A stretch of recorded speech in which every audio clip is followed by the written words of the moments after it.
Right now at 5, the remains of a man who was missing has been found, leading authorities to arrest 2 people. And we've got some thunderstorms across the area. Some of these severe. We'll take a look at that and the severe threat later tonight here in just a minute. And Oklahoma's Attorney General cannot stop the release of a man sentenced to being an accessory to the murder of Ashley Freeman and Laura Bible. The 4 states' most watched news starts now. Good morning and welcome to the KOAM Morning News. It's 5 a.m. I'm Tanya Bach. I'm Chris Warner. So we do have some severe thunderstorms this morning. We've had 2 or 3 different warnings so far. We have a new warning for Vernon County, so we're going to take a look at that. And this is not our only severe threat. We do have an alert day for today, and we'll get to all of that as well. So here we are looking at the Skywatch Storm Tracker. We've seen these thunderstorms just really blossom in the last roughly 2 to 3 hours across the area. We have strong storms in our northern counties as well as Neosho and Allen counties. This is a strong thunderstorm here with some small hail. But right now, our bigger concern is this severe thunderstorm in Vernon County. This warning, originally set to expire at 5 a.m., has been extended until 5:45, and this is for hail up to 1.5 inches in diameter. So this is a very serious storm here just to the north of Nevada, the same area that just dealt with severe hail yesterday evening with the thunderstorms that rolled through last night. So we've got that going on. Here's a look at these storms as they just kind of exploded. Earlier,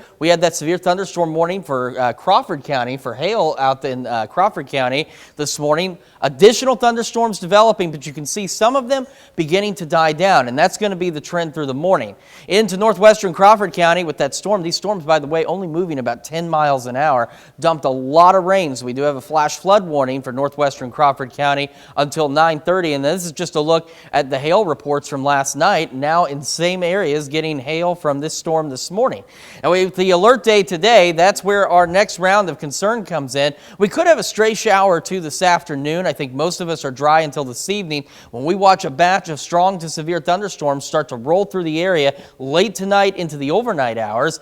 And with this, all severe weather hazards are possible. We're talking the strong winds, the damaging hail, and there is the possibility of an isolated tornado with this activity as it rolls through late tonight. So let's take a look at those severe threats. So we do have that low tornado risk for this brown highlighted area here, and an elevated hail risk and wind risk for the area as we head into tonight. And this isn't our only severe threat. So here's today's severe threat. Tomorrow, we're looking at scattered thunderstorms through the day, and we have another severe threat as we head into Thursday. So again, we're getting this much needed rain, but we're getting severe storms that we don't need with it. Cameras right now across the area looking good. We got to see a fair amount of lightning on the KDOT camera and, of course, from ours at 7th and Rangeline. Real quick look at temperatures. We're at 66 in Joplin. No rain in the metro right now, but rain around the area. 64 Pittsburgh, Fort Scott, 63 Nevada, Lamar, and 67 in Miami. We get our day started. Again, once these clear out this morning, it's going to be hot. It's going to be muggy again. Upper 70s by late morning, mostly clear skies. Mid to upper 80s for our highs today. And then we're watching those severe thunderstorm chances roll back in as we head into the late evening and overnight hours across the area. So we'll continue to monitor the storms that are ongoing right now. And of course, we'll continue to update you on our severe chances for later tonight. Tanya? All right, thanks, Chris. Jasper County authorities find human trafficking victims in the area.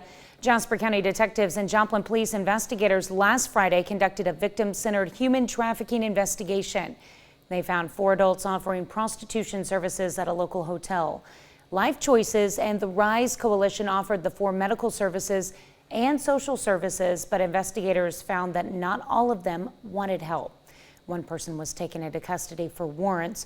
One was arrested for prostitution. No word yet on additional charges.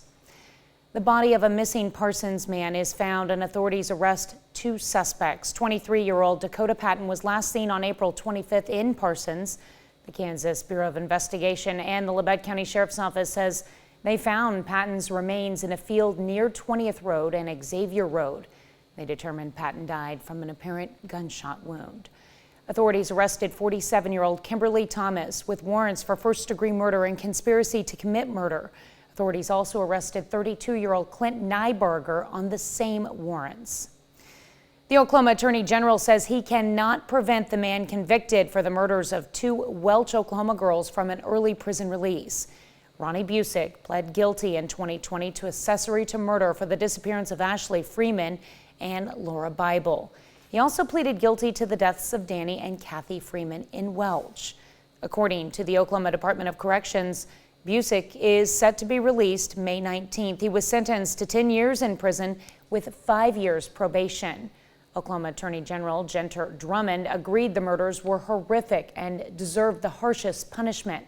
Drummond added that neither he nor the district attorney general possessed the legal authority to delay Busick's release from prison. You can read the full response from the attorney general as well as the mother of Laura Bible's response, the family member from Laura Bible's response on the KOAM News Now app. The counties of Neosho, Anderson, Allen, and Woodson counties are in need of a bigger emergency domestic violence and sexual assault shelter. KOAM's Carrie Worthern is live in studio with more on the story. Good morning, Carrie. Good morning, Tanya. Unfortunately, with the growing need for shelter from domestic violence and sexual assault, and the current house of the Hope Unlimited in Iola, Kansas is not meeting the needs. Hope Unlimited shelter has a house currently has 10 beds for women and men who need to be sheltered from domestic violence, and they are raising money from generous donors and grants to build a bigger, better house to accommodate not only the person but the families of the victims. It made me realize how many people walk around and need to know that, they have a card in their back pocket to know that, no matter how bad things get, that that there is that there's a number you can call 24/7, and people will come take you out of that situation and take you to a shelter. The estimated start date for the project is in 2024. Well, thanks, Carrie. Obviously, this is an emotional issue for everyone that's involved in the situation, and I'm sure it's pretty costly too. What is the entire cost of the project they're looking at? The entire cost for the project is $3 million. So they have to raise $900,000 in order to get the other part of grants they're wanting, and they also are accepting donations from generous donors from the community. All right, thank you so much. And that's a look at this morning's top stories and weather in our first 7 minutes. Coming up on the KOAM Morning News, Baxter takes on Galena in baseball. We'll have the results with Chris in sports. Plus, a restaurant in Arizona uses AI to take orders due to a staffing shortage. And if you're feeling old, you're not alone. A new study reveals when the average age of feeling old actually happens. You're watching the KOAM Morning News. More real news in the morning. We'll be right back. Well, the Missouri Southern Lions finished as the runner-up in the MIAA Conference Tournament over the weekend, but their season is not over yet. The Lions have made the Division II National Tournament for the first time since 2001. The selection show was yesterday morning, and this is the moment the Lions learned they made the field. Southern has earned the #2 seed in the Central Region and will face Minnesota Duluth in the first round on Thursday. And not only are they in the tournament for the first time in 22 years, but they get to host the regional for the first time since 1993. Hosting is huge. We get to be in our own beds. We get to eat what we want to eat. We get to play in front of our fans, and we've had some really good crowds this year, and it's exciting. Our kids have earned it. Pat Lapierre is crying because she's so happy. I feel like this team is doing what we were set out to do, and that was put Missouri Southern softball on the map. And good things are coming to the kids, and I couldn't be more grateful. Southwest Missouri, please come out, support us. There's going to be really good softball being played at the Pat Lapierre softball complex, and please come out and enjoy it with us. On the baseball side, Missouri Southern has made the semifinals of the MIAA Conference Tournament. The Lions took 2 out of 3 from Newman over the weekend to advance to the Final Four in the bracket. Their next game is Thursday at 4, facing Northeastern State in Warrensburg. Lions took 2 out of 3 from the Riverhawks in the regular season. Pittsburgh State also in the Final Four of the MIAA Conference Tournament after taking their series from Central Oklahoma over the weekend. The Gorillas face the top seed in the tournament Thursday at noon, hitting the field against Central Missouri. The Mules won the MIAA regular season title and are currently ranked 4th in the nation. The Baxter Springs Lions and Galena Bulldogs finish up their CNC schedule yesterday afternoon. The Bulldogs hosting the Lions for a doubleheader in a pair of makeup games from last week's rainout. So here we go with game one. Both pitchers pretty good in this one. Hadley Price for Galena, strikeout in the top of the 6th. Then bottom of the inning, it's going to be Logan Guest doing the same for Baxter Springs. It's tied 2-2 going into the 7th. Looks like extra innings, but bottom of the 7th, Galena gets bases loaded with 2 outs. The pitch gets by. That allows Price to come in to score, and that's how the game ends. Galena beats Baxter in a low-scoring game, 3-2. In game 2, Bulldogs try for the sweep. The bats get hot for Galena, and they get it done. Final score in that one, 10-3. Same matchup, different sport. Galena and Baxter Springs softball meeting on the diamond. Game 1, second inning. Emily Schoen, 1 strikeout, then another. Baxter Springs leads 3-0 after 2. Top of the 3rd, Schoen helps her own cause. Sends a rocket to right over everybody. That brings Kenna Reinhardt home and makes it 4-0 Lions. Later in the inning, Lily Conrad fights it off into the right field corner.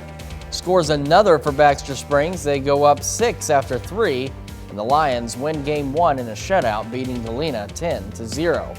Game 2, Lions try for the sweep, but Galena comes back to win that one to avoid the sweep 6-1. Well, it's playoff time for high school softball in Southwest Missouri. Pierce City and Mount Vernon meeting tonight in the Class 2 District 6 semifinals, or last night rather. It's Mount Vernon winning a good one, 3-1 to advance to the district final. They'll meet the winner of this one, Diamond and Sarcoxy, meeting on the other side of the bracket. Diamond gets it done 9-5, so it'll be Diamond and Mount Vernon for the district title tonight at 5:30 in Mount Vernon. Well, still to come, the royal household releases the first official image of Charles as king. And we are tracking the possibility of not just severe storms this morning, but more possible tonight. We'll take a look at that forecast when we come back.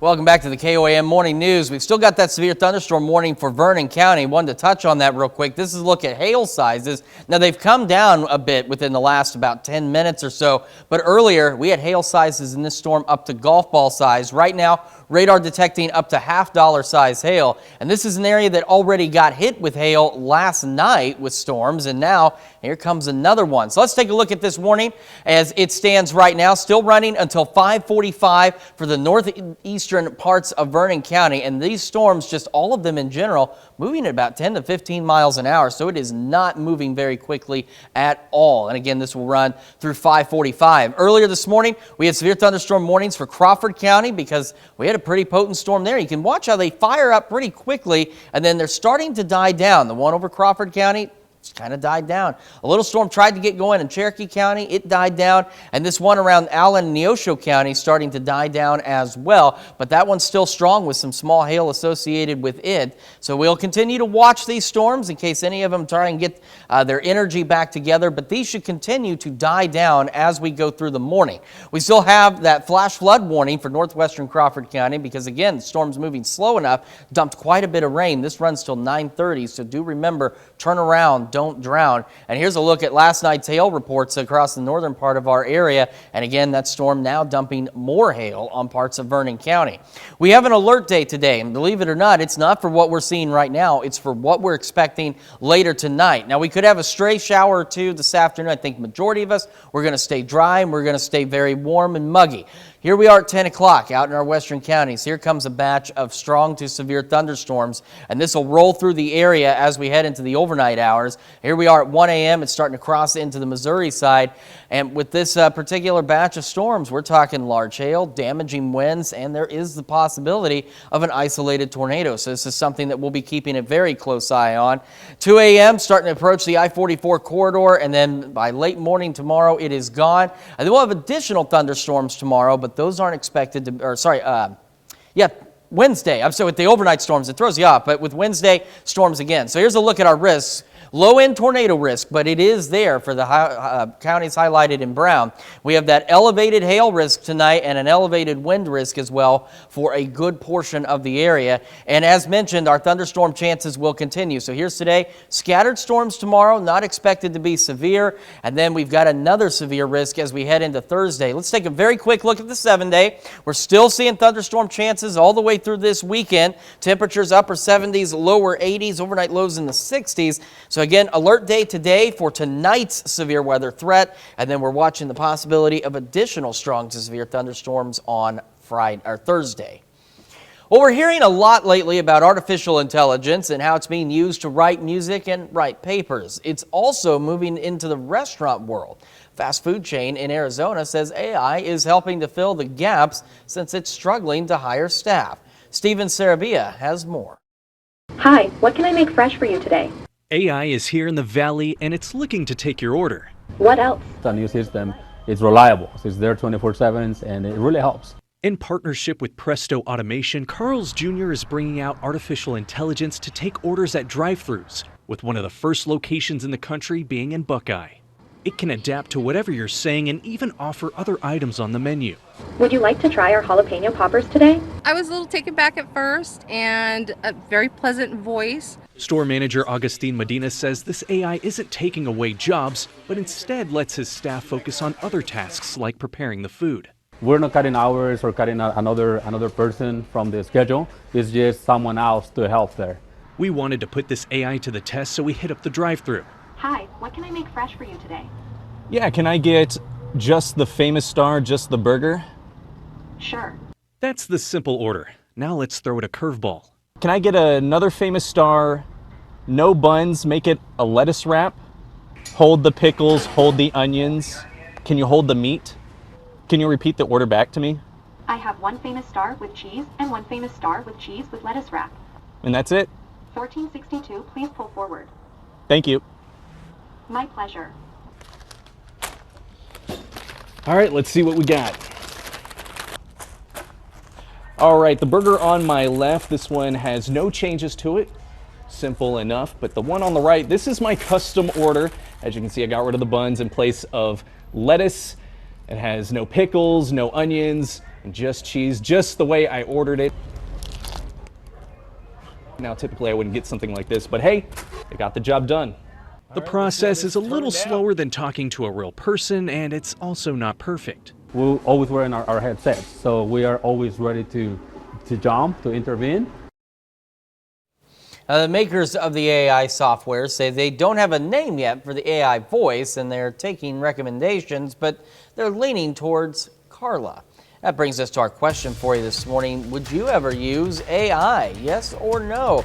You can vote through our website, through our app, and take part in the discussion on our Facebook page. We will be back with Health Watch right after this.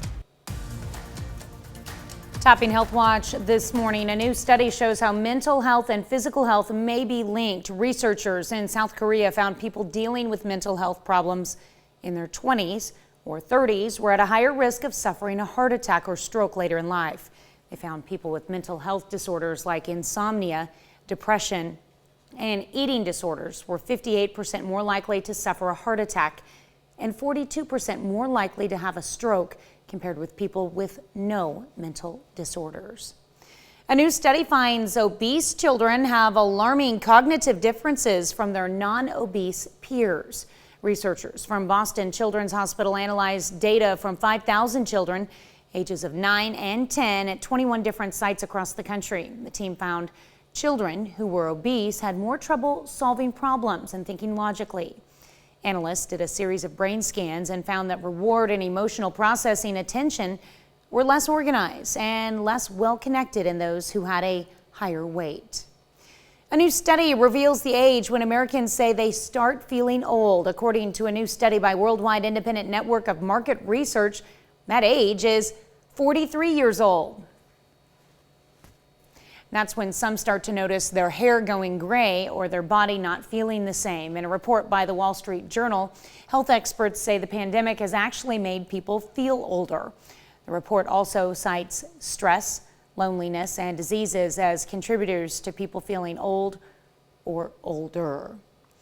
Returning to the office could be bad for your waistline. As the work from home era comes to an end for many, a new study says commuting could have a negative impact on your health. Researchers in Sweden found that a lengthy commute, anything more than 2 miles, increased the chances of people being less physically active, more overweight, and suffering from sleep disruptions. And it can even make you drink more. Those who worked more than 40 hours and commuted for more than 5 hours each week were most at risk for those health issues. That's a look at some of today's top health stories. You're watching the KOAM Morning News. And we're continuing to track some strong, even severe thunderstorms across the area this morning, but this isn't our only round of nasty weather. We'll take another look at that forecast when we come back. Right now at 5:30, Pittsburgh High students assign fine art scholarships. We've still got strong to severe thunderstorms across the area. We'll take a close look at these and our severe threat later tonight coming up. And McDonald County High School hands out more than $1 million in scholarships. The 4 states' most watched news starts now.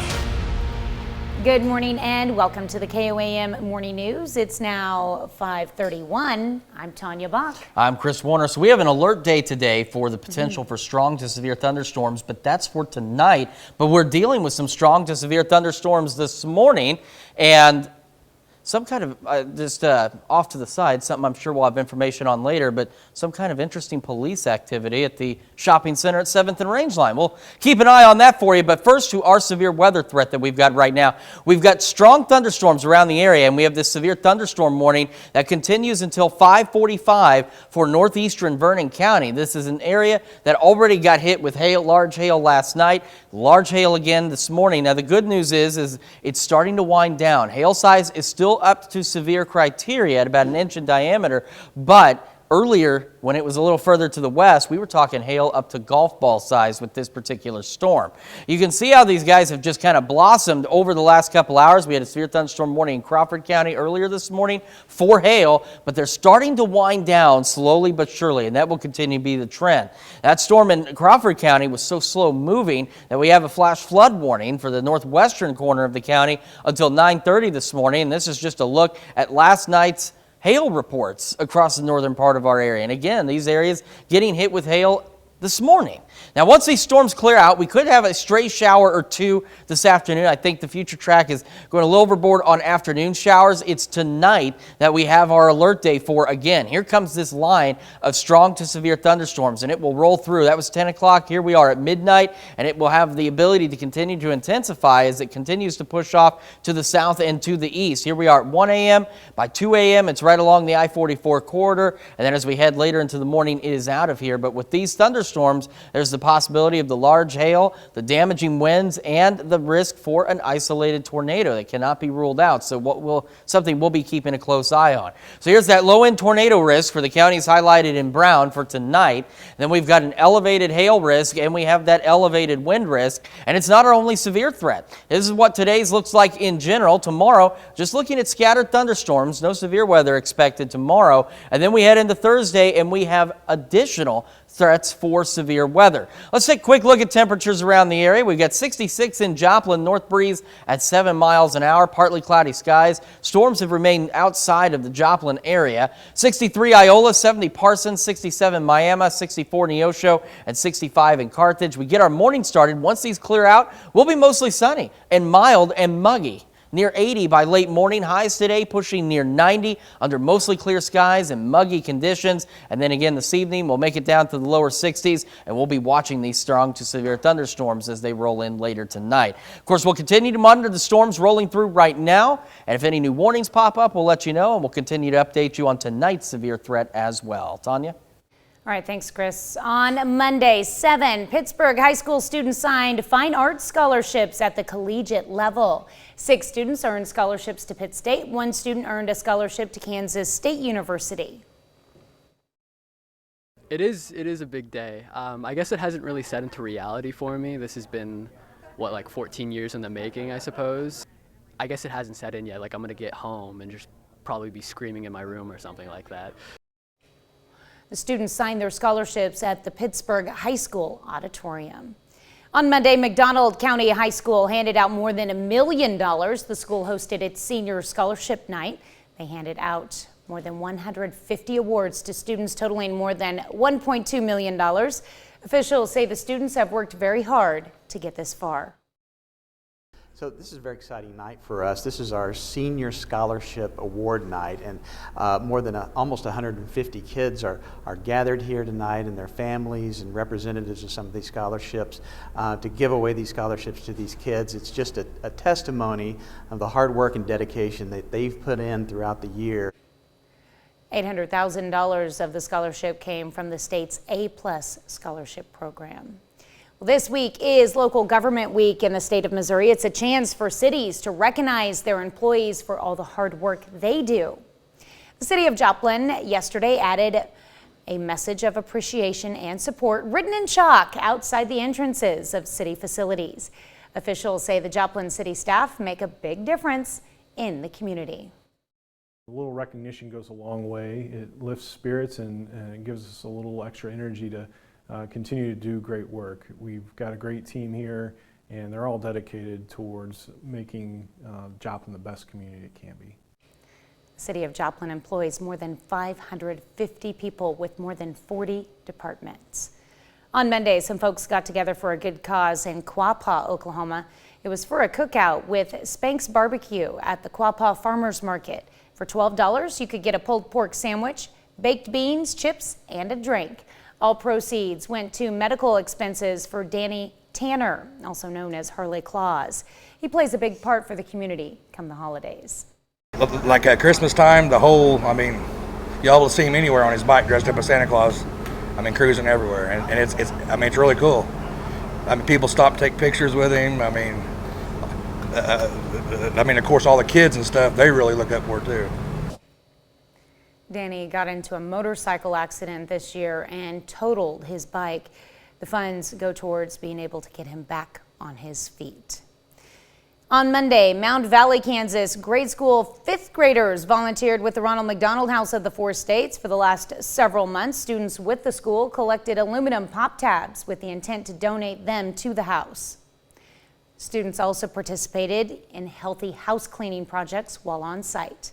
I do this every year. I just want my kids to kind of get a taste of what it feels like to help somebody. And this is just a small way that they can see that they are making a difference. Fifth grade teacher Christian Shaw has been bringing her class to volunteer at the house for more than a decade. It has the goal of instilling the importance of helping others and choosing kindness. The counties of Neosho, Anderson, Allen, and Woodson counties are all in need of a bigger emergency domestic violence and sexual assault shelter. KOAM's Carrie Worthen joins us live in studio this morning with more on the story. Good morning, Carrie. Good morning, Tanya. Unfortunately, with the growing need for shelter from domestic violence and sexual assault, and the current House of Hope Unlimited in Iola, Kansas is not meeting the needs. Hope Unlimited shelter has a house currently 10 beds for women and men who need to be sheltered from domestic violence. They are raising money for generous donors and grants to build a bigger, better house to accommodate not only the person, but the families of the victims.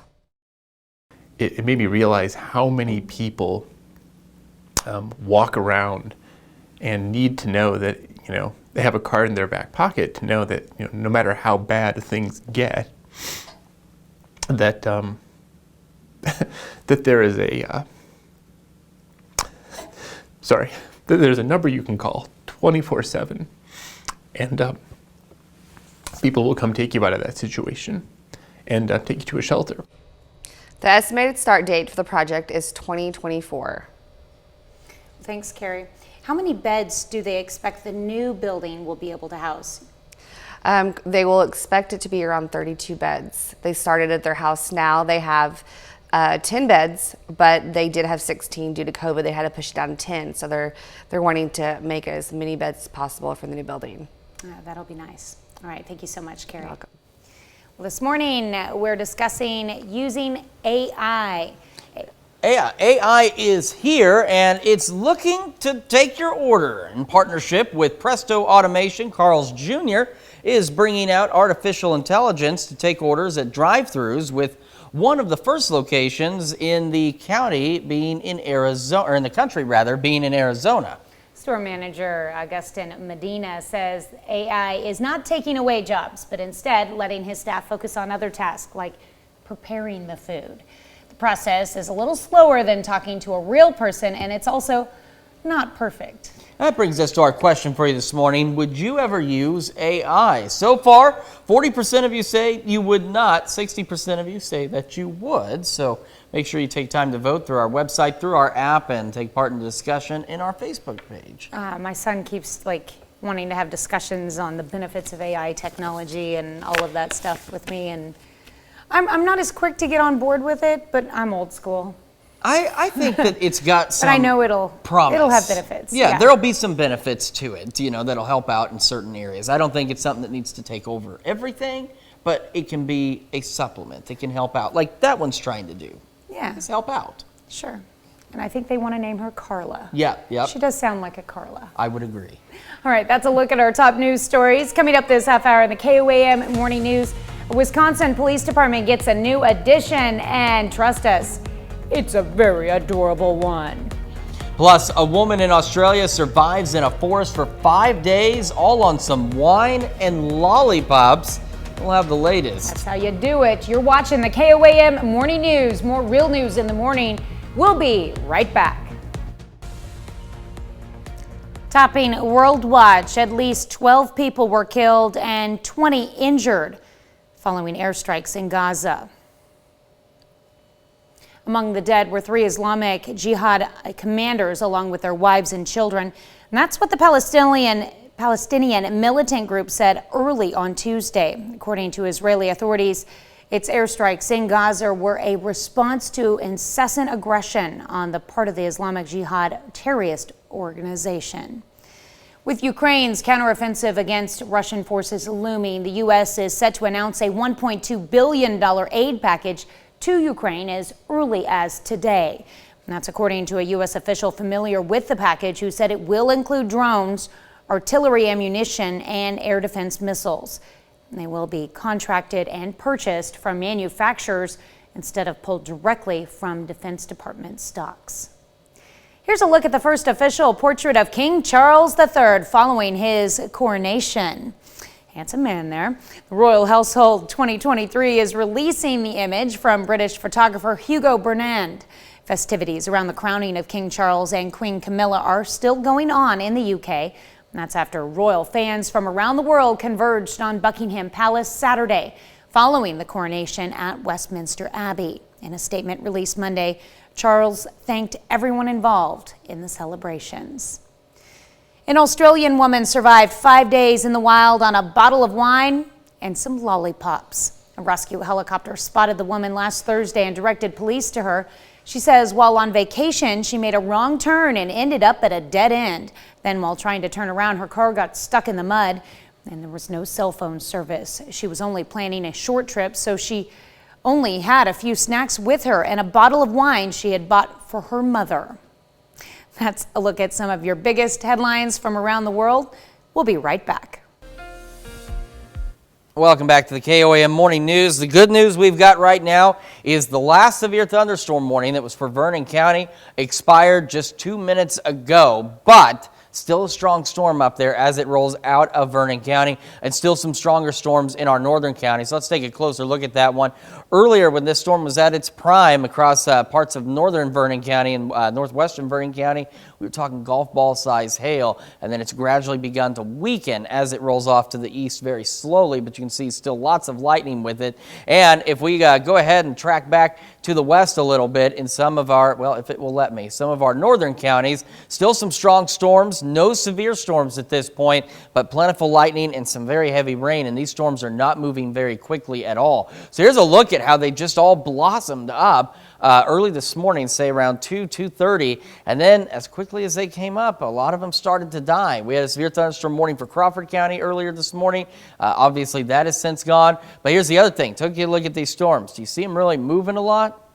You don't. And because of that, we actually have a flash flood warning that is for northwestern Crawford County until 9:30 this morning. So do remember, turn around, don't drown. And this is a look at hail reports from last night's activity. And then we had more hail generating thunderstorms roll through this morning. Now we have an alert day today because we're looking at the possibility of another round of strong to severe thunderstorms as we head into this evening.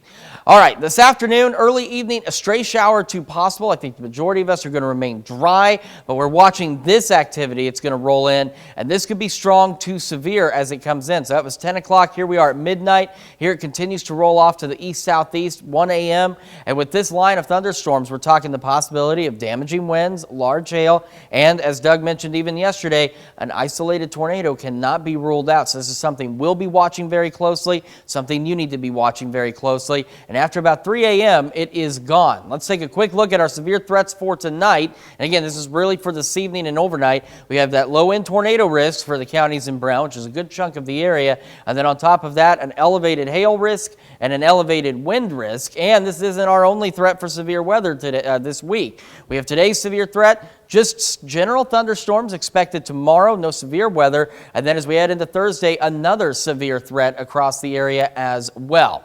Quick look at temperatures. We're at 66 in Joplin. We got the partly cloudy skies, north breeze at 7. As we look around the area, 62 Fort Scott, 70 Parsons, 66 Miami, 64 Neosho. And once we get through these storms, we'll have those clear skies. Temperatures warming, lower 80s by late morning. And today, at least through the afternoon, mostly clear skies, temperatures pushing near 90. We'll be back with more of the KOAM Morning News right after this. Daisy, come, good girl! Yay! At just 12 weeks old, Daisy, an Australian Labradoodle, is one of the newest members of the Two Rivers Police Department. Sit. Good. Good dog. She's quickly learning the ropes. When we come in the door in the morning, the first thing she does is she beelines to the ship commander office and goes and greets whoever the lieutenant is. And then she runs into the squad room and looks for any officers in there and goes and greets them. As the department and the community's therapy dog, her presence is supposed to bring joy and calmness to all she meets. Dealing with law enforcement can be pretty stressful, and she's just kind of a tool to bring that stress down and be kind of like an icebreaker and for any situation really, whether it's a victim of a crime, somebody who just wants to come in and make a complaint, really any situation she can be a part of that. Daisy came to the Two Rivers Police Department from Blueberry Cottage Labradoodles in western Wisconsin. The breeder wanted to donate a therapy dog to the Wisconsin Law Enforcement Death Response or LEADER team, an organization Two Rivers Police Department Assistant Chief Melissa Wiesner, Daisy's main handler, is involved with. Although she was donated to the LEADER team, she's a joint dog. So we share expenses and responsibilities with her. The LEADER team responds to law enforcement agencies that suffer line of duty deaths and offer support. Daisy recently made the trip to Cameron and Chetek, two communities in western Wisconsin that lost officers last month. She had dinner with the officers, and they loved on her, held her a little bit, and she just roamed around during the debrief while we were talking about, what had happened and where they're at with things. They held her a lot, showed affection. She made them laugh a little bit because she's, a puppy and does silly things. Well, it'll still be some time before Daisy officially takes her therapy dog exam. She's already having a huge impact here in Two Rivers and across the state. Being able to kind of break up the monotony of some of the stuff we have to do, probably increasing productivity. Our officers are happier, they're more apt to get out and do their job, and just kind of a better way to start the day. One puppy kiss at a time. That's definitely a cute dog. Little fur ball there. We'll be right back. An antelope that escaped a zoo in Massachusetts is back home with her mate after 5 weeks on the lam. Mary, who has one horn because of a birth defect, escaped from Lupa Zoo in Ludlow April 1st after a storm damaged a fenced-in enclosure. Local and state law enforcement officials helped zoo staff in the search. A dedicated zoo worker named Wally Lupa brought her back in safely. He said her species only needs about 10 minutes of sleep at a time and is resilient to tranquilizers. Interesting. NASA has launched a new mission aimed at improving hurricane forecasting. The first two CubeSats, named Rocket Like a Hurricane, lifted off from New Zealand on Sunday evening. They're about the size of a loaf of bread and weigh about 12 pounds each. In about 2 weeks, two additional CubeSats nicknamed Coming to a Storm Near You, are set to launch. Together, the 4 satellites will orbit about 340 miles above the Earth's surface. They will capture hourly observations of the precipitation, temperature, and humidity of tropical storms. Well, we've got an alert day for today, and it's more so for this evening and overnight. Now, once we get through these morning storms, we're going to have those mostly clear skies. It's going to be muggy. Temperatures pushing near 80 by late morning. We got another warm one ahead of us, too. Highs today, mid-upper 80s, maybe even again another couple of 90-degree readings out there, mostly clear and muggy. And then our alert day for this evening as we see strong to severe thunderstorms roll in later this evening and into the overnight hours. And we're looking at the possibility of damaging wind, large hail, and an isolated tornado can't be ruled out. So it's something we'll be watching closely, something you need to watch closely, and we'll keep you updated through the day. We've got more scattered storms for us tomorrow, another severe threat as we head into Thursday. Thunderstorms hanging on with us through Sunday. Temperatures in the upper 70s and lower 80s, overnight lows in the 60s. We'll be back with more right after this. Right now at 6, the Kansas Bureau of Investigation and the Labette County Sheriff's Office discover the remains of a missing man and arrest 2 people in connection. We have an alert day for today with showers and thunderstorms this evening. Those could be strong to severe. We'll break down that threat coming up. The pride of Pittsburgh High School signed fine art scholarships to some 4 state colleges. The 4 states' most watched news starts now.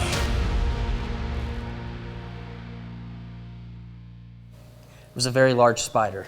I wondered what you were Yeah, that's why back we had to sit there for a sec. There was a very large spider. I don't do spiders, and now he doesn't do life any further. So he's gone. He's dead. Stuck to the bottom of your shoe. Oh, okay. Well, yeah.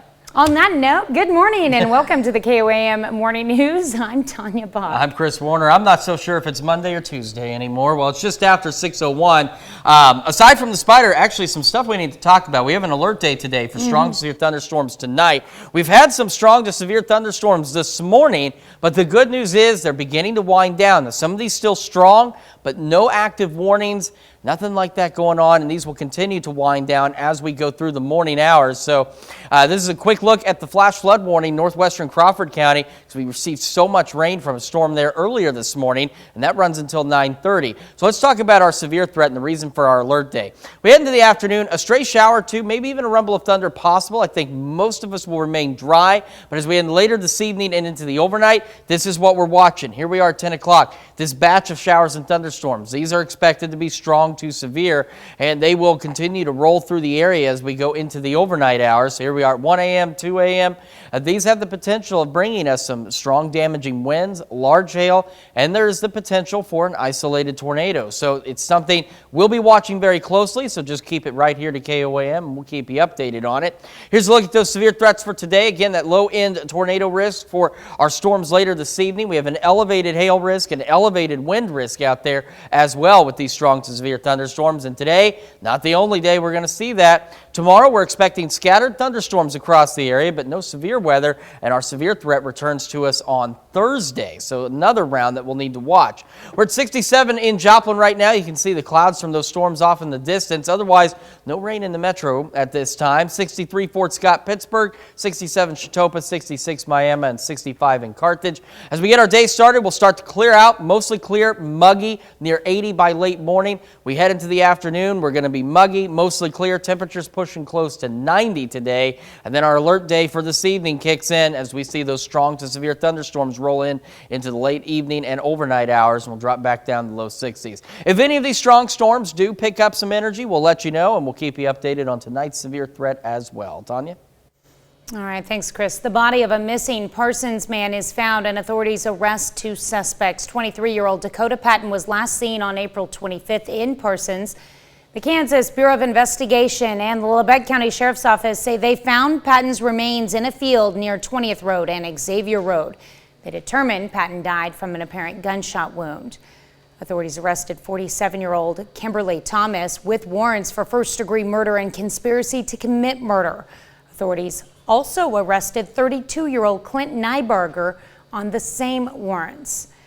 Jasper County authorities find human trafficking victims in the area. Jasper County detectives and Joplin police investigators last Friday conducted a victim-centered human trafficking investigation. They found 4 adults offering prostitution services at a local hotel. Life Choices and the Rise Coalition offered the 4 medical services and social services, but investigators found that not all of them wanted help. 1 person was taken into custody for warrants. 1 was arrested for prostitution. No word yet on additional charges. Firefighters in Joplin battle a blaze when a water main burst on Monday at about 6:15 a.m. Crews responded to reports of a structure fire located at 2119 East Manitou in Joplin. Responders discovered fire showing from the right side of the structure. As crews opened hydrants, a water main burst 3 blocks away but did not affect pressure at the scene. Water was pushing the asphalt up. A small river of water was traveling along Euclid and also Manitou. Missouri American Water responded to the water main break. Responders declared the fire out by 7:45 a.m. Well, this morning we're learning more about the 8 people who were shot and killed at a Texas shopping mall over the weekend. At least 3 of the victims were small children. We're also getting more information about the suspected gunman who was shot and killed by responding police. Jared Hill has the latest.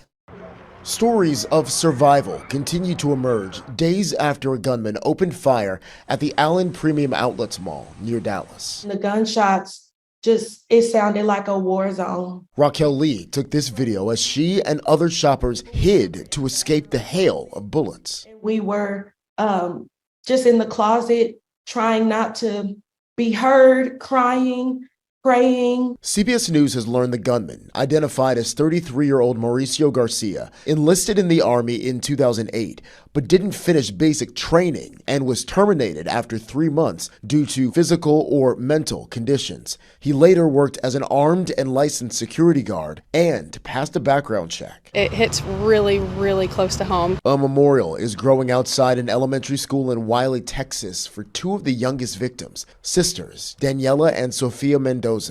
Their mom was critically injured. I mean, it's so scary. I mean, you just have to love each other the best you can. 6 others were also killed in the massacre, including Cindy and Q Cho and their 3-year-old son, James.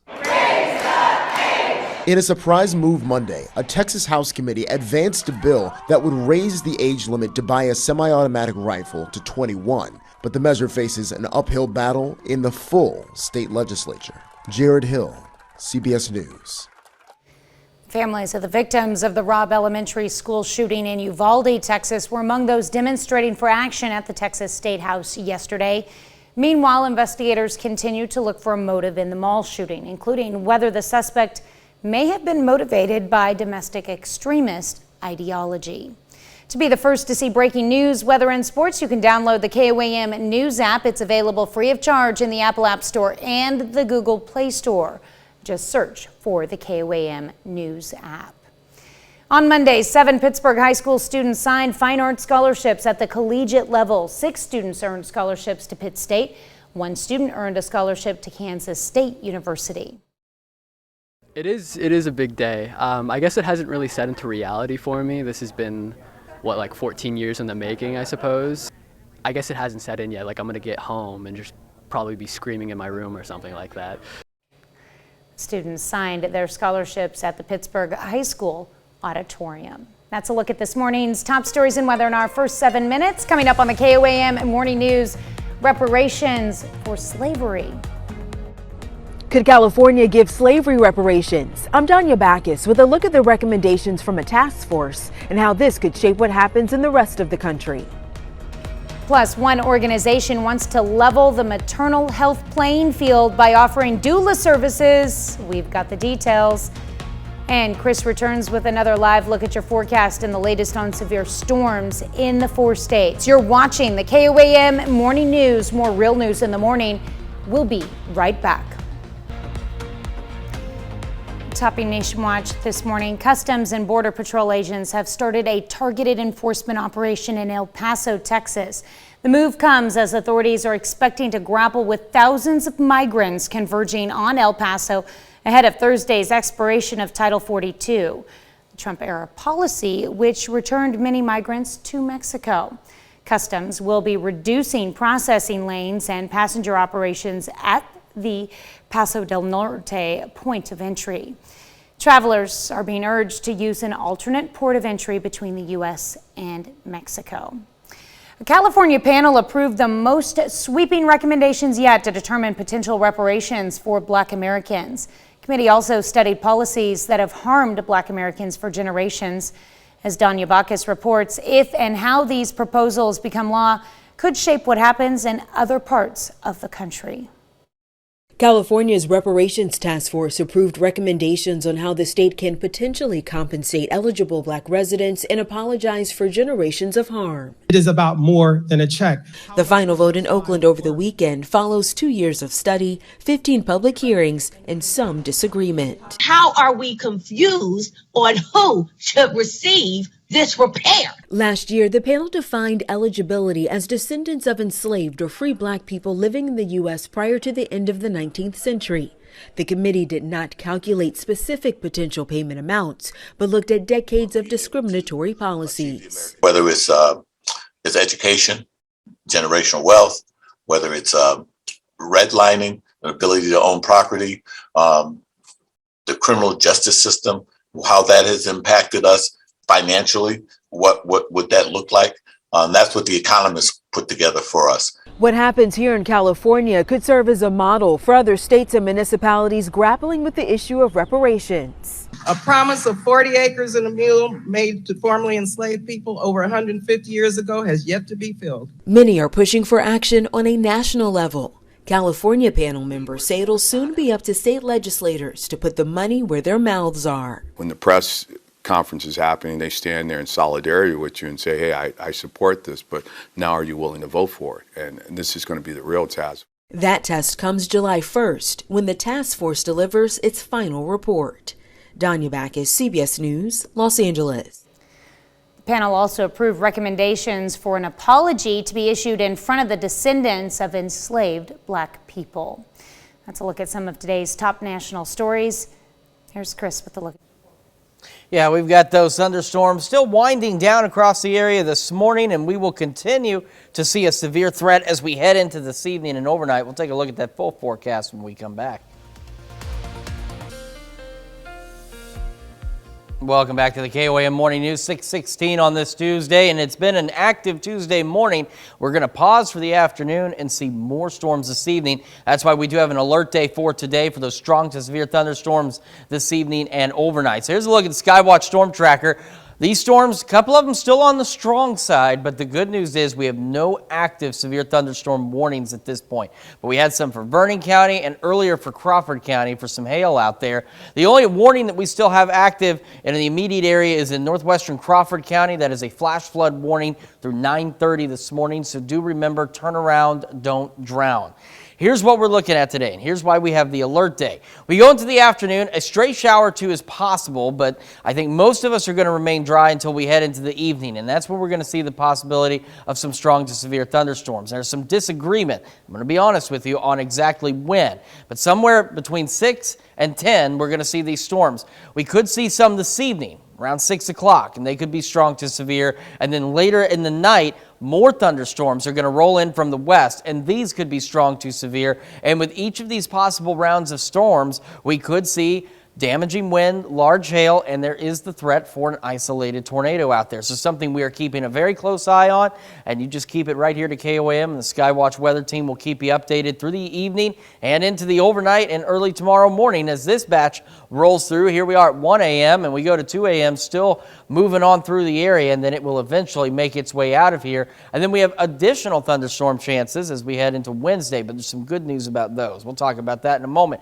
First, our severe threats for today. We've got that low-end tornado risk for a good chunk of the area, and that will be for this evening and overnight. We have an elevated hail risk and an elevated wind risk, again, for a good portion of the area as we head into this evening and overnight.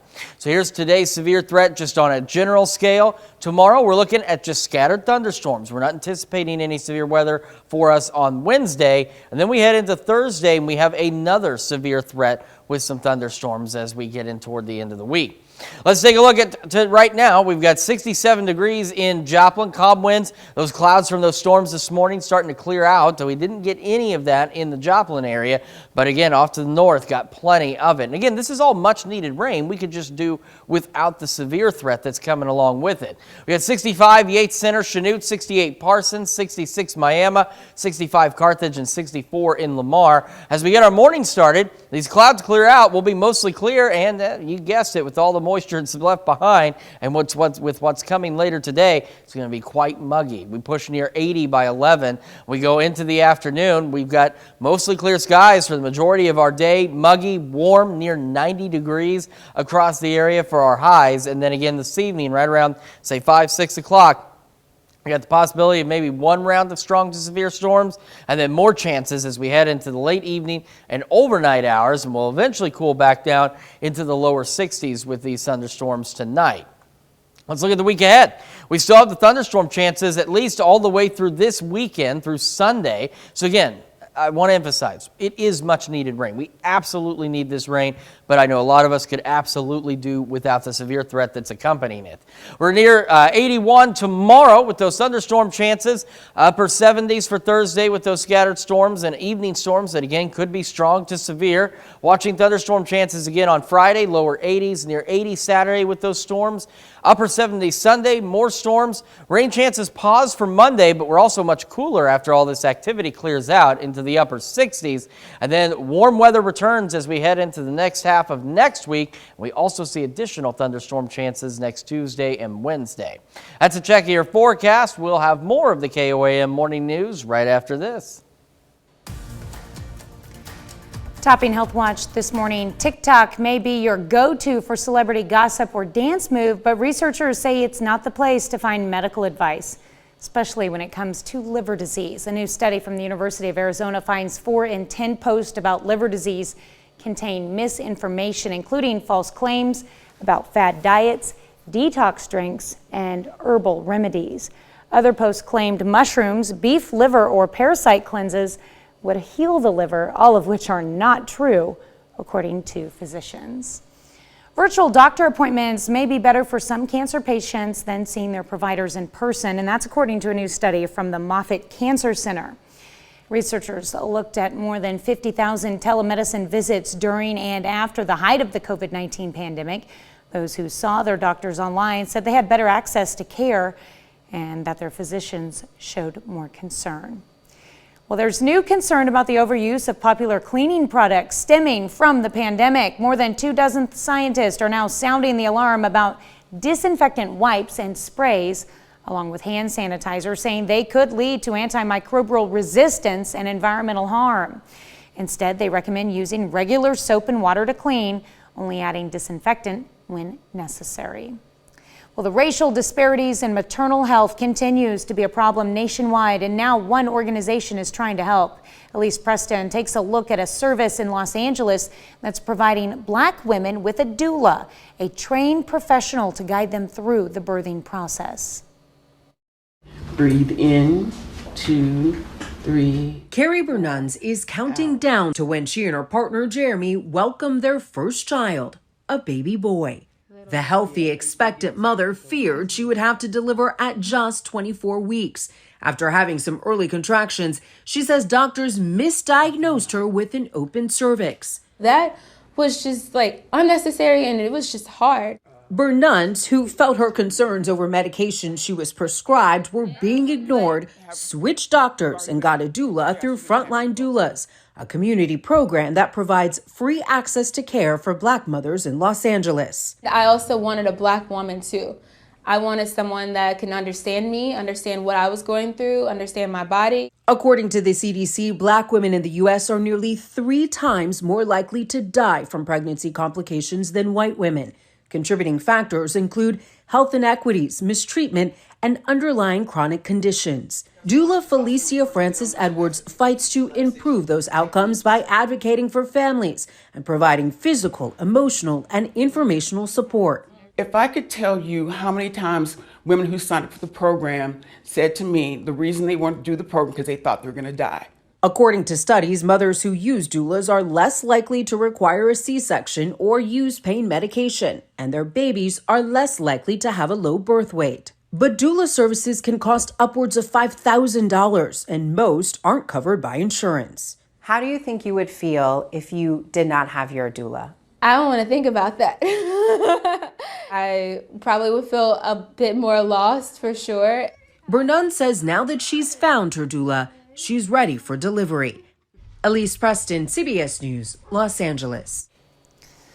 That's a look at some of today's top health stories. You're watching the KOAM Morning News. And we've got ourselves an alert day today for strong to severe thunderstorms later this evening and into the overnight. Now, once we get rid of the remaining storms this morning, we're going to be mostly clear, muggy, warm. Temperatures pushing near 80 by late morning. And if that's not warm enough for you, don't worry. It's going to get warmer. We're talking about highs near 90 degrees today, muggy and mostly clear. So other than that, a relatively pleasant afternoon, but that's going to set the stage for evening and overnight thunderstorms, which these could be strong to severe with the possibility of large hail, damaging winds, and there is the possibility of an isolated tornado. So as we've been mentioning, we'll keep a very close eye on these storms this evening. Couple possible rounds. We're looking at maybe some that could even come in as early as 6 o'clock, and those could be strong to severe, and then another round overnight across the area as well, back down into the lower 60s. We get scattered thunderstorms for us on Wednesday, lower 80s for highs, and as we head into Thursday, another threat for strong to severe thunderstorms in the evening, highs near 80. Thunderstorms stay with us all the way through Sunday, and then cooler and a pause in the rain by next Monday. We'll be back with more right after this. Right now it's 6:30. Good news for Carthage, Missouri, as the city prepares to break ground on an industrial park. And while our thunderstorms this morning are beginning to wind down, we have an alert day for strong to severe thunderstorms this evening and into the overnight. We'll talk about that coming up. And KOAM's Carrie Worthen takes us to a domestic violence shelter in Iola, Kansas that has Hope Unlimited, that a fundraiser will help them secure a new emergency shelter. The 4 states' most watched news starts now. Good morning and welcome to the KOAM Morning News. It's now 6:30. I'm Tanya Buck. I'm Chris Warner. So we've had a stormy start to our Tuesday. Some severe thunderstorm warnings for Crawford and Vernon County earlier. Now the good news is these storms winding down and they'll continue to do so. But we still have that alert day for today for storms that are going to be impacting us later this evening. So here's a live look at Skywatch Storm Tracker. You can see some of those storms in our northern counties beginning to wind down, and they will continue to do so. And you look from the satellite perspective, we're clear back behind all of this. The only warning we still have active is the flash flood warning for northwestern Crawford County, and this runs until 9:30 this morning. So as we've reminded you, turn around, don't drown. Our next round of storms could come as early as 6 this evening, where we could see some strong, possibly severe thunderstorms as we head into the evening hours, roughly along the line from northwest to southeast, from Cassville back toward Joplin, Pittsburgh, Chanute, and Yates Center. Then we'll get a pause and we'll see another round of strong to severe thunderstorms later tonight, say around 10 o'clock, starting moving to western Kansas. And this line of storms will continue to push off to the east-southeast through the overnight hours. And with each possible round of storms, they both bring the possibility of large hail, damaging winds, and the possibility of an isolated tornado. So we'll keep a very close eye on that for you, and make sure you keep it right here to KOAM for the latest on these storms this evening and overnight. Here's a look at our threats for later. We've got a low-end tornado risk for a good chunk of the area, as well as an elevated hail risk and an elevated wind risk across the region as well. And then we'll have some scattered storms as we head into tomorrow, and then we have another severe threat as we head into our Thursday. Quick look at our current temperatures. We've got 67 in Joplin, calm winds, clouds out there from those storms beginning to clear out. We look at temperatures around the region, not bad. We've got 64 Lamar, 63 Iola, 66 Miami and Neosho. Getting our morning started, we'll see the clouds clear, mostly sunny skies near 80, muggy by late morning, muggy through today, mostly clear skies, highs near 90, and then again this evening we drop to the lower 60s, and we're watching that possibility of some strong to severe thunderstorms. Tanya? All right, thanks, Chris. Hope Unlimited in Iola, Kansas is an emergency shelter for women and men of domestic violence and sexual assault. Now, Carrie Worthen joins us live in studio this morning with more details. Good morning. Good morning, Tanya. Currently, Hope Unlimited has a house in Iola, Kansas, housing 10 beds. They've had to turn people away and would like to build a bigger, better, accommodating house for the growing need of victims. It made me realize how many people walk around and need to know that, they have a card in their back pocket to know that, no matter how bad things get, that that there is that there's a number you can call 24/7, and people will come take you out of that situation and take you to a shelter. And it made me realize that's a really important thing for our community. It's important for a lot of folks. Nicholas Lohman and his wife Debbie are co-chairs of the Committee for Hope Unlimited that is helping to raise money for new emergency shelter that is in the plans to be built. Hope Unlimited started in 1985 with volunteers from the community letting men and women shelter at their houses until the organization was gifted a house. And the goal of the shelter is to prevent many things, but one of them is homelessness, right? And so for some people, the choice is either I go into a shelter or I'm homeless. And so it's to, they can get a new job, get on their feet, and then leave the shelter and get off to a good footing, which is, I think, what everyone wants. A few of the necessities the new emergency shelter will have is better physical security system, commercial kitchen, more space, and even daycare. I'm a big guy, right? Like I'm 5'17", and I don't really walk around ever not feeling safe, right? Like it's never a thought in my mind. And before I really started to work with Hope Unlimited, I was kind of vaguely aware that this is something they did, and I never really thought about it as I learned more. Donita Gardner has worked with Hope Unlimited for 25 years and has seen the growth of the organization, but also the need. I think it can make a bigger impact than not just providing a roof over their head, but help heal that, all of the things that they've had going on. I think that makes that connection there. The new house is estimated to have 32 beds for women, men, and their children. Well, thanks, Carrie. It seems every step of the way requires the help of dedicated people. Does the shelter have any difficulties attracting volunteers? I think there's always a need for volunteers. There's multiple ways you can volunteer, from maintenance to giving items for the shelter to just volunteering your time or even donating. So they do have a list of that stuff on their website, which will be on our website later after I put the article up. All right, sounds like a plan. All right, thank you, Carrie. You're welcome. Webb City hosts a citywide cleanup event. The event, which started on Monday, runs until May 12th. During this time, residents can place larger amounts of items such as carpet, furniture, and general waste at the curbside for pickup.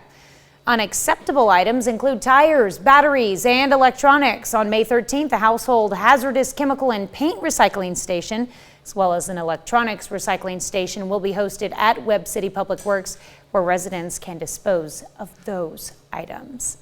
Well, this week is Local Government Week in the state of Missouri. It's a chance for cities to recognize their employees for all the hard work they do. On Monday, the city of Joplin added a message of appreciation and support written in chalk outside the entrances of city facilities.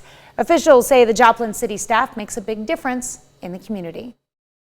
We've got a tremendous team here that are passionate about serving this community. And the city organization impacts people's lives daily here in the community, and we're a service organization, so we have to have great employees to be able to serve the community. City of Joplin employs more than 550 people with more than 40 departments. City of Carthage, Missouri is getting an industrial park. Jeff Meredith, CEO of the Carthage Economic Corporation, says it is huge that they are able to develop an industrial park south of Mercy Hospital in Carthage. He says this is a project the city has been working on for 15 years, trying to find funds to purchase the land. Meredith says the location is ideal for warehouse business to store or move products, since it is within 4 miles from I-49 and I-44 interstates. The next steps are for us to find a business that's interested in something here, and that allows us to leverage some opportunities connected to this job growth to help put in some infrastructure. In the meantime, however, we are going to start looking at the engineering to make some of these things possible, what those actual costs are going to be, and try and determine if we can find some additional funding from either the state or the federal government to help pay for those infrastructure upgrades. Meredith says once the actual closing date for the transaction is determined, they will have a land available sign visible from the highway. That's a look at today's top news stories. Coming up this half hour in the KOAM Morning News, big brand names offer more travel options. Big brand hotels are investing in a big way in all-inclusive resorts. I'm Wendy Gillette in Riviera Maya, Mexico with more on the new options. But first, we have an alert day today for strong to severe thunderstorms as we head into the evening hours. We'll take a look at that forecast when we come back. In Consumer Watch this morning, President Biden says his administration is working on new rules that would require airlines to compensate passengers if the carrier is to blame for any cancellations or delays. That would include paying for rebooking fees, hotels, ground transportation, and meal vouchers, on top of refunding the cost of the ticket. The president says the rules will be proposed later this year. Twitter's CEO Elon Musk is warning that users could see their number of followers drop soon. That's because the social media platform is purging and archiving accounts that have been inactive for several years. Musk says the move will free up abandoned Twitter handles. And many school districts nationwide are celebrating Teachers Appreciation Week right now, and major companies are also offering up freebies for educators. Firehouse Subs is giving out free sandwiches, while Insomnia Cookies is serving up complimentary cookies. Norwegian Cruise Line is also accepting nominations to give 20 educators a free week-long cruise. Those submissions are due 1 month from today. Big hotel brands are increasingly investing in all-inclusive resorts. That allows travelers to redeem points for stays and have more choices in their preferred destination. Wendy Gillette reports on the trend. Greg Dower traveled with his family from St. Louis for a stay at the all-inclusive Hilton Cancun in Mexico. We chose this resort because of the splash pad, the water slides for the kids. The property also features oceanfront rooms and 12 spots to drink and eat, including poolside food trucks. This location near the airport is one of 2 new all-inclusive Hiltons in the region. The company has a total of 13 all-inclusive hotels with plans for more. For Hilton, we think we have an opportunity to set a new standard for all-inclusive. It's what we're calling all-inclusive, all extraordinary. Hyatt is quickly expanding its all-inclusive division after buying Apple Leisure Group in 2021, which includes brands like Secrets and Dreams. The company now has more than 120 all-inclusive resorts in 11 countries, with 45 expected in Mexico by the end of the year. I think you'll continue to see the big brands invest in all-inclusive travel, either by building products of their own or by acquiring other companies. The reason is simple. As all-inclusives become more upscale, they're attracting a wider base of travelers. This is one of Hyatt's new hotels near Cancun, the Zalera Riviera Maya. We stayed at the hotels for special rates. The adults-only Zalera, offering swim-up suites, is one of 24 all-inclusive properties managed by Playa Hotels in partnership with big brands. They also run the wedding-friendly Hyatt Ziva on a peninsula in Cancun. The brands just realized that their customers like the all-inclusive experience, and they need to increase their offering, their leisure offering. The appeal is reflected in a recent survey by IntelliTravel. More than 70% of travelers say they plan to stay at an all-inclusive resort this year. Wendy Gillette, CBS News, Riviera Maya, Mexico. Marriott is also offering more all-inclusive hotels. The company currently has 31 properties, and new hotels coming to Cancun include the conversion in January at a W, set to open in 2026. That's it for Consumer Watch. Here's Chris with another look at your forecast. Yeah, we've got ourselves an alert day for today. This is for this evening and overnight for strong to severe thunderstorms across the area, and all severe hazards will be possible with these storms. Let's take a look at the Skywatch Storm Tracker. Way off to our northwest, a severe thunderstorm watch already for parts of northwestern Kansas and southern Nebraska, and that's going to be the activity that will eventually give us a severe threat later this evening. Right now, we've just got a few scattered storms out there. No more severe thunderstorm warnings left. Still got that flash flood warning, though, for northwestern Crawford County through 9:30 this morning. So remember, turn around, don't drown. We go into the afternoon. We're going to be warm. We're going to be muggy. We're going to be dry. However, one thing that this future track is not necessarily picking up on right now is about 6 o'clock. We're looking looking at the possibility of some strong to severe thunderstorms with all severe hazards possible. And we'll have to watch that. And then this evening, we've got another line of strong to severe thunderstorms that's going to roll through with all severe hazards possible as well into the late evening and overnight hours. So, of course, we'll continue to track that for you, and we'll keep you updated on these storms as we go through the day. Well, we've made it past Monday, so that sounds like a great reason to celebrate birthdays and anniversaries, and they're coming up right after the break. But first, we're going to go see what's happening on CBS Mornings. I'm Nate Burleson. Coming up on CBS Mornings, TV icon Shonda Rhimes talks to Gail about the latest addition to the Bridgerton series. And Hollywood legend Tom Hanks will be live in studio to tell us about his new novel, A Lot of Star Power. That's coming up on CBS Mornings. Time for those Tuesday birthdays here in the 4 states, and we're going to begin in Pittsburgh with Caden Martin celebrating birthday number 2 with happy birthday wishes coming from Mom, Dad, Ela, Timmy, and the family.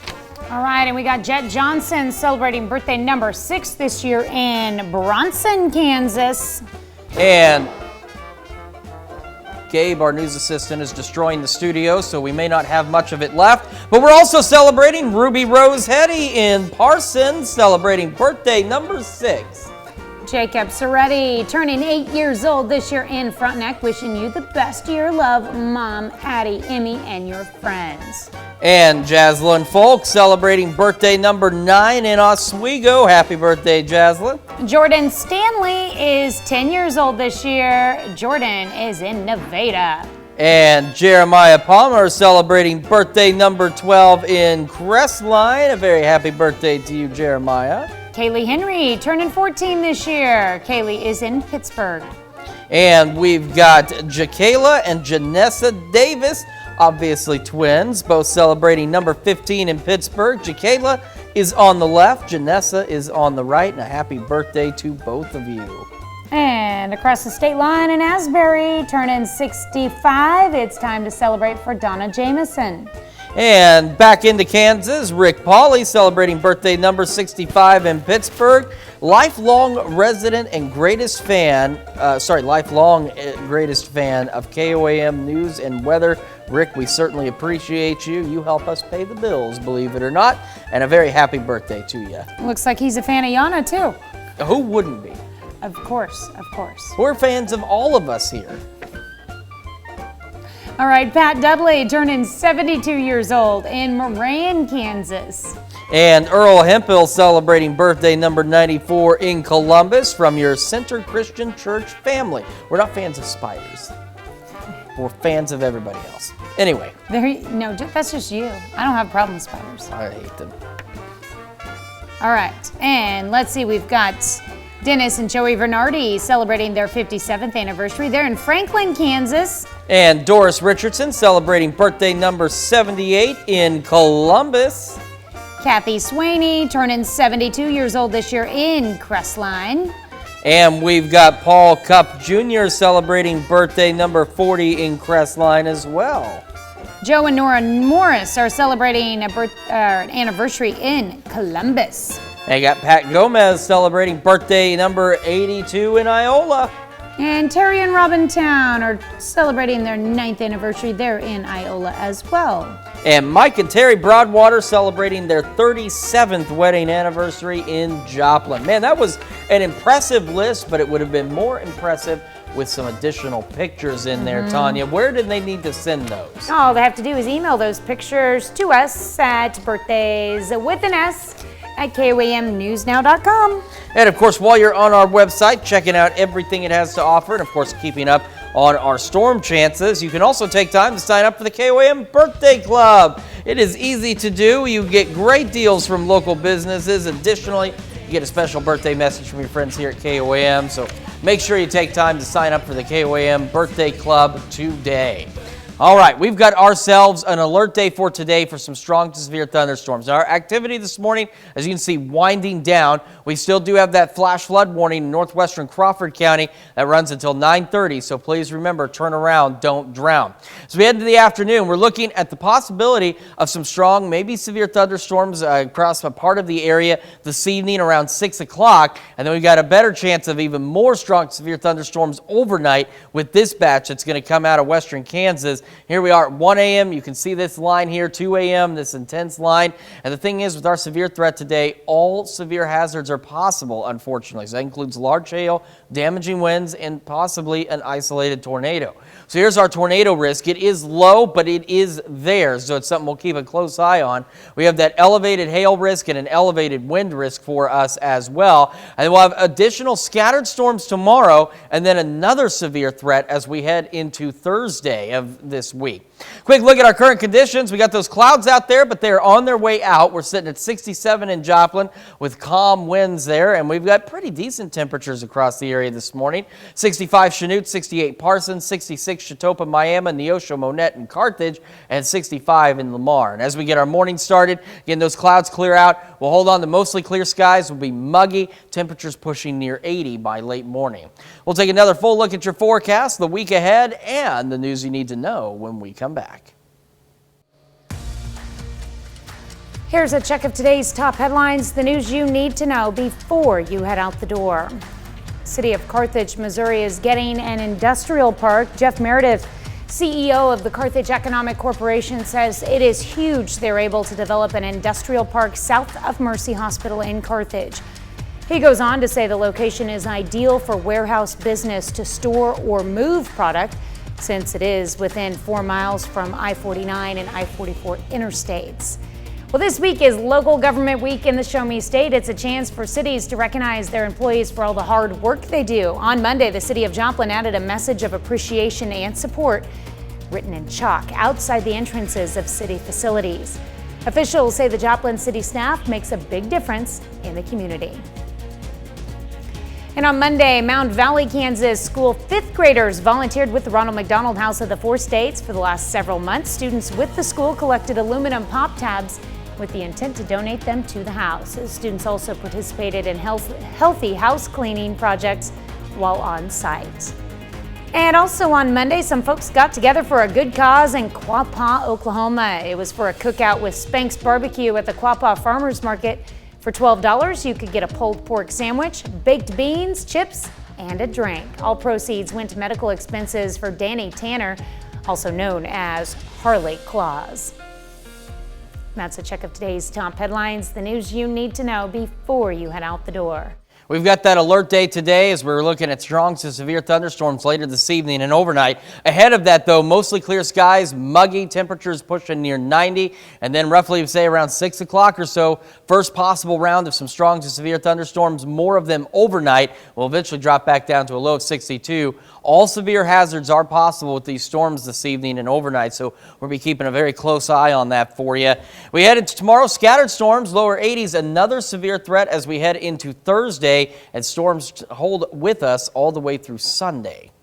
All right, well, coming up today at noon, we're making a Napoleon trifle in the Mr. Food Test Kitchen. And your morning news continues on KOAM with CBS Mornings. 100 million people in America are saddled with health care debt, according to a new study. Coming up on CBS Mornings, Anna Werner has the story of a Tennessee family potentially facing hundreds of thousands in medical bills, even though they thought they were covered by their insurance plan. It happens.